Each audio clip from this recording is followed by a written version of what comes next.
PAFI and Pro Punja have taken a very strict stance against the use of steroid और ये हमारे लिए बहुत ही अच्छी न्यूज़ है, क्योंकि अगर हम चाहते हैं कि हमारा स्पोर्ट और बढ़े, गवर्नमेंट से और सपोर्ट मिले और रिकग्निशन मिले, तो नाडा और वाडा का इन्वॉल्वमेंट बहुत ज़रूरी है। और क्योंकि मैं एक लाइफ टाइम नेशनल एथलीट रहा हूँ और एक एजुकेटर और कोच भी रहा हूँ, मैं जानता हूँ कि ये स्टेप्स लोग इसीलिए उठाते हैं क्योंकि उनके पास नॉलेज की कमी होती है और दिमाग में कई सारे मिथ्स होते हैं। ये सीरीज मेरा एक कंट्रीब्यूशन है towards my arm wrestling community to dispel these myths और नॉलेज और बढ़ाने के लिए about the training sciences, about the nutrition sciences.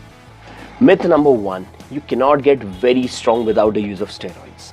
देखिए, स्टेरॉइड का इन्वेंशन ही हुआ है आफ्टर 1940s और मुझे नहीं लगता वो यूजेबल फॉर्म में 1960s के पहले रहेंगे मार्केट में। तो उसके पहले भी लोग थे जो ऐसे कई स्ट्रेंथ के फीट्स परफॉर्म करते थे, बहुत श्रेडेड रहते थे, बहुत अच्छे शेप में रहते थे। पहले तो सर्कस होती थी जहाँ पे बड़े बड़े हेवी ऑब्जेक्ट्स उठा के लोग दिखाया करते थे। वो कैसे करते थे?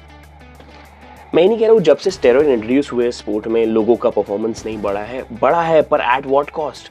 कई बार उनको उनकी लाइफ टाइम लेगेसी भी स्टेक पे रखनी पड़ी है because of the use of steroid. जब वो पकड़े गए हैं बाद में, करियर खत्म। Myth number 2, all top athletes are on steroids.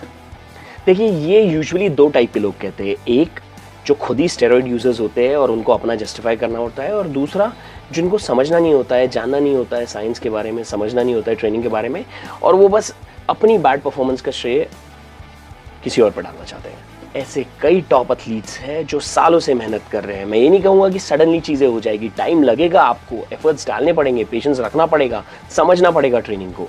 But ऐसे कई एथलीट्स हैं जो बहुत स्ट्रॉन्ग है नेचुरली, बहुत अच्छा परफॉर्म कर रहे हैं। ऐसे कई एथलीट्स हैं जो सुपर फास्ट है नेचुरली, और ऐसे कई एथलीट्स हैं जो श्रेडेड है नेचुरली, क्योंकि नेचुरली ये सब चीज़ें हो सकती है, हम कर रहे हैं।